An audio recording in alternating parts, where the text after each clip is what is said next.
Welcome to the story.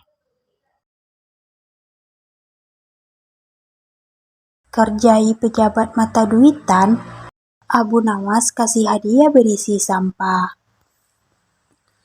Abu Nawas mengerjai seorang pejabat yang dikenal sangat mata duitan. Dia memberi orang tersebut hadiah berisi sampah dan kotoran sapi. Tapi anehnya, hal buruk itu diterima. Bermula dari kondisi adanya korupsi, kolusi, nepotisme, dan suap di negeri Baghdad yang menjadi tempat Abu Nawas berada. Ketika itu masa kepemimpinan Baginda Raja.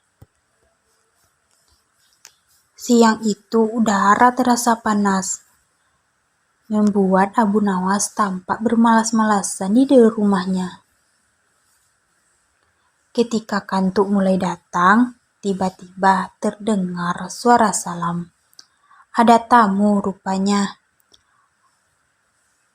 Wassalamualaikum warahmatullahi wabarakatuh, jawab Abu Nawas. Tamu yang datang itu ternyata tetangga sebelah, Abu Mizan.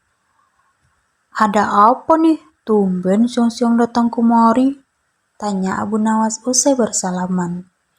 Abu Mizan pun bercerita panjang lebar tentang kasus yang dihadapinya. Intinya, dia minta tolong Abu Nawas menyelesaikan masalah tersebut. Ceritanya begini, telah berulang kali Abu Mizan mendatangi seorang hakim untuk mengurus suatu perjanjian. Hakim di desanya selalu mengatakan tidak punya waktu untuk menandatangani perjanjian itu. Keadaan ini selalu berulang sehingga ia menyimpulkan bahwa si hakim minta digosok alias disuap. Tapi Abu Mizan tahu bahwa menyogok itu diharamkan ajaran agama Islam. Itu sebabnya apapun yang terjadi, Abu Mizan ogah menyogok hakim tersebut. Namun tingkah hakim tersebut membuat Abu Mizan dongkol. Itulah sebabnya ia mengadukan masalahnya kepada Abu Nawas. Tuan kan dekat dengan Baginda Raja, tolonglah bantu saya, pinta Abu Mizan memelas. Itu mah urusan kecil, nggak perlu lapor Baginda Raja segala, jawab Abu Nawas disambut wajah ceria Abu Mizan. Terus saya mesti berbuat apa? Tanya Abu Mizan harap-harap cemas. Selanjutnya Abu Nawas memberitahu kiat menghadapi hakim mata duitan macam tersebut. Abu Mizan menyambut ide Abu Nawas dengan senang hati. Baiklah kalau begitu, saya akan lakukan seperti yang Tuan resepkan, ujar Abu Mizan mohon diri. Seperti yang dinasihatkan Abu Nawas, Abu Mizan menyiapkan sebuah gentong. Gentong itu isinya dengan kotoran sapi dan sampah hingga hampir penuh. Kemudian di atasnya ia mengoleskan mentega beberapa sentimeter tebalnya. Gentong itu dibawanya ke hadapan hakim. Saat itu juga hakim yang biasanya sok sibuk langsung tidak sibuk. Aneh ya. Dan punya waktu untuk membubuhi tanda tangan pada perjanjian Abu Mizan.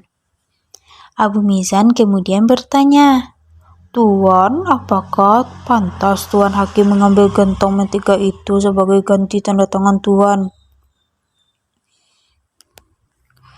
Hakim tersenyum lebar. Kau jangan terlalu dalam memikirkannya. Ia mencuil sedikit mentega dan mencicipinya. Wah, enak benar mentega ini. Iya, jawab Abu Mizan. Sesuai ucapan Tuan sendiri, jangan terlalu dalam. Dikarenakan urusan sudah kelar, maka Abu Mizan pun pamit pulang dengan perasaan girang. Wallahu a'lam bishawab. Cuma modal cerita amburadul, Abu Nawas menang sayembara, bikin raja tidur pulas. Abu Nawas menang sayembara, bikin baginda raja tidur pulas. Cuma pakai modal cerita amburadul. Diawali suatu hari raja membuat sayembara dan mengundang banyak penyair. Tetangganya menceritakan suatu kisah yang bisa membuat raja tertidur. Tantangannya menceritakan suatu kisah yang bisa membuat raja tertidur.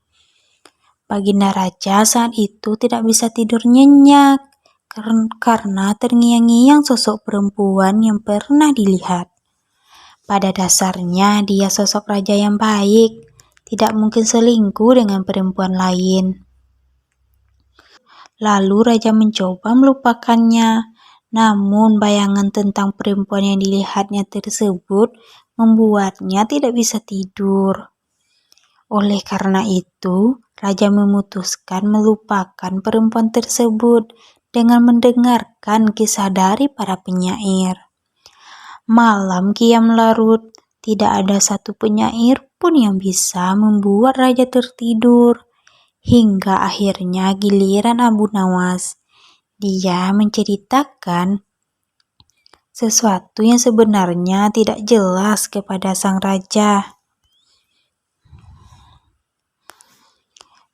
Begini, Raja, ada seekor semut yang penasaran dengan lubang telinga manusia.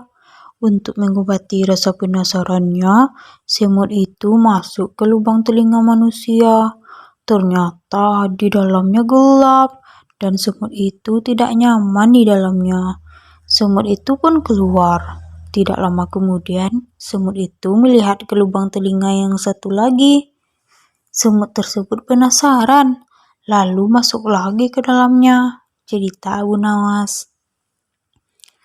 Ternyata di dalamnya gelap. Semut itu pun keluar lagi. Setelah berada di luar, semut itu juga masih penasaran. Dan kemudian semut itu masuk ke dalam lubang telinga manusia lagi. Ternyata di dalam telinga, semut itu tidak nyaman lagi. Semut itu pun keluar lagi. Lah begitulah seterusnya. Lanjut Abu Nawas. Sebenarnya Abu Nawas mengisahkan cerita semut itu yang keluar masuk telinga berulang kali. Mendengar itu semua, raja bosan dengan cerita Abu Nawas tentang semut yang bolak-balik masuk telinga. Kemudian raja pun berkata, Sudah, cerita tidak jelas begini kok dikisahkan kepadaku. Mending aku tidur saja daripada mendengar kisah tidak jelas begini. Kemudian Abu Nawas akhirnya pulang dan tanpa disadari raja akhirnya tertidur. Namun ketika bangun, raja tersadar. Ternyata kisah-kisah indah para penyair malah membuatnya tidak bisa tidur karena malah penasaran dengan ceritanya. Lalu Abu Nawas akhirnya memenangkan sayembara itu dengan ceritanya yang amburadul. Wah, wah, wah. Tapi berhasil membuat raja tertidur. Wallahu a'lam bishawab.